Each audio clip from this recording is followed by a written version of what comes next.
लसो guys लसो लसो लसो लसो फ्याफुल्ला सम्पूर्णमा है। आज चाहिँ टक्क लगाएर माछाको टाउको बनाउँदैछ है।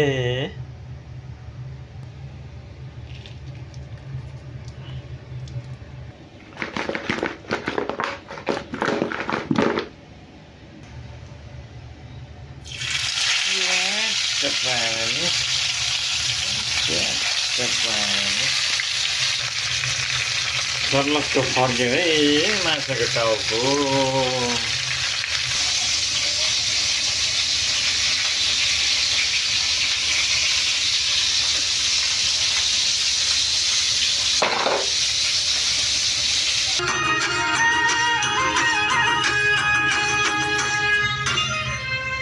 चट्ट पारेको तेल चाहिँ corn oil plus mustard oil 50-50।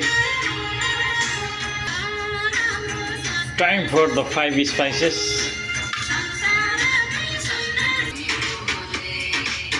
Guys, follow with the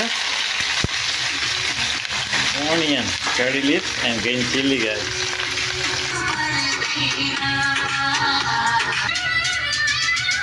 ल गाइस, यहाँ चाहिँ अब हल्का ब्राउन भइसकेको छ। अब आयो अदुवा लसुनको पेस्ट। यसले चाहिँ खतरा खेल खेल्छ ग्रेभी प्लस टेस्टको लागि है। ल साथीहरू, आजको भिडियोमा चाहिँ म गोलभेडाभन्दा अगाडि मरमसला हाल्दैछु है। हल्का सोते गर्नु पऱ्यो। ल यति भएपछि मसला पाक्यो। अब मसला पाकेपछि गोलभेडा र काँचो आँप है। ट्याङ्गी है साथीहरू, ग्रेभीको अनुहार यस्तो आइरहेको छ। यसलाई अझै अलि गोलभेडा म्यास हुन दिनु पऱ्यो। झन् छिटो पाक्छ भनेर चेरी टमेटो हालेको है। अलिक टाइम लिँदैछ गोलभेडाले। No worries, I have plenty time to cook my best taste. ल त सर्मियामहरू, अब चाहिँ लगभग गोलभेडा पाक्यो है। अब हल्का ग्रेभी बढाउनु पऱ्यो। Guys, gravy almost ready. Now touch it with the coriander or cilantro. ल गाइस, अब चाहिँ माछाको टाउको है। या डाइनोसरको टाउको। Guys, look at the dripping.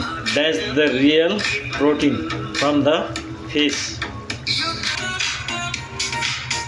ल त सर म्यामहरू, लगभग भइसक्यो। अब चाहिँ म टक्क लाएर कोकोनट मिल्क हाल्दैछु हल्का फ्लेभरको लागि। यो चाहिँ थाई पताया टाइपको फ्लेभर पाउँछ है हामीले। Welcome guys, welcome. Let's check the taste.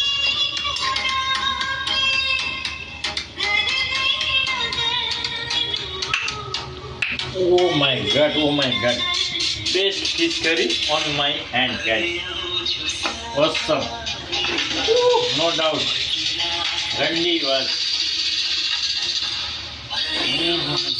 Oh, tangy, salty. Oh my god, spicy. Best.